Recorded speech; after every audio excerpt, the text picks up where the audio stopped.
can't talk about one without the other. And so culturally speaking, I think that that with hip hop and especially the influencer culture, if somebody's making $10 million a year and they're 22 years old, they can really think that they just know everything, that they don't have a reason to listen to, say, older black people. Because what do you know? You don't make as much money as me. Even Kanye West, who I told you I had a lot of conversations with Kanye, I did not enjoy talking to him very much. That's why I stopped. He actually, I remember him saying that he said, I can't get advice from somebody who makes less money than me. And I can tell you, as a person who's an expert on money, don't let the money fool you. Don't get to the point where you think that making money makes you smarter or that making money makes you somehow the all-knowing and wise. No, white people gave you money because you entertained them. That's pretty much it. Most black men, especially young black men that make lots of money, generally speaking, make money in one of about four areas: dribbling basketballs, throwing footballs, rapping, or telling jokes. If you're funny, if you can rap, if you can dribble basketball, or you can run and jump, white folks will pay you big money for that, right? And they'll pay you more money than they'll pay the school teacher or the guidance counselor or the mentor or the good parents in the community or the people that are actually doing the work. And that's because there's a long history of financially rewarding black people who entertain whites. This goes all the way back to slavery. Dr. Claude Anderson has talked about this. Every Wednesday night we do free powernomics training, so you can learn your history and know where all this comes from.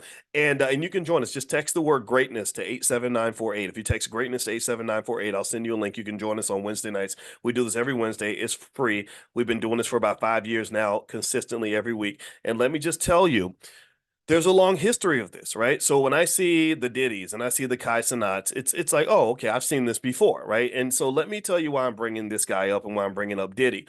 Okay, so Kaisanaut is interesting because to some extent, I would almost start branding him a little bit, almost like the new Diddy, without all the extra stuff. I don't think he has to carry around all the baggage that Diddy has, but really he reminds me of Diddy in his 20s. Smiling a lot, flashy gold chains, kind of loud, kind of, like had a big following amongst young people and stuff like that.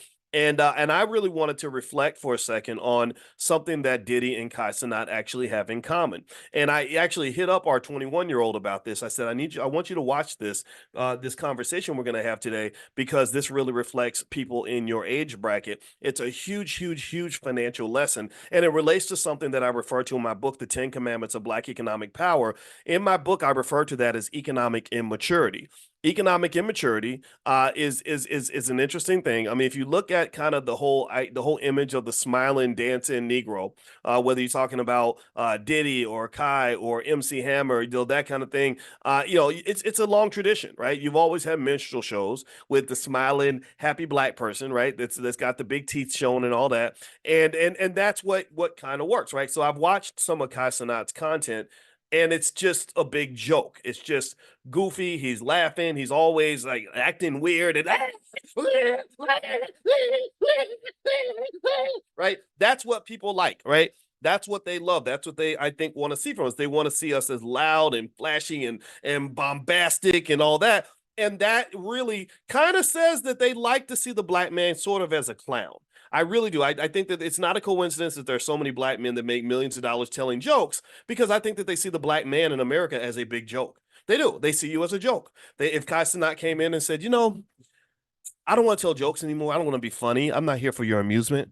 I'm actually here to do serious work, and I want to seriously represent my community in a very serious way. Number one, he would lose 90% of his audience, because they're like, we're not here to see you become a thinker or a serious man. Black men are not serious. You need to entertain us, and if you don't entertain us, then we're going to take our dollars elsewhere. And so this is kind of what I see, and this is something that I wanted to make as an observation when we kind of got started. So when I see Kai Cenat, he reminds me of Diddy. Now, another reason he reminds me of Diddy, and this is going to drill deeper into the economic conversation, is this. I saw today, and I sent this to my son.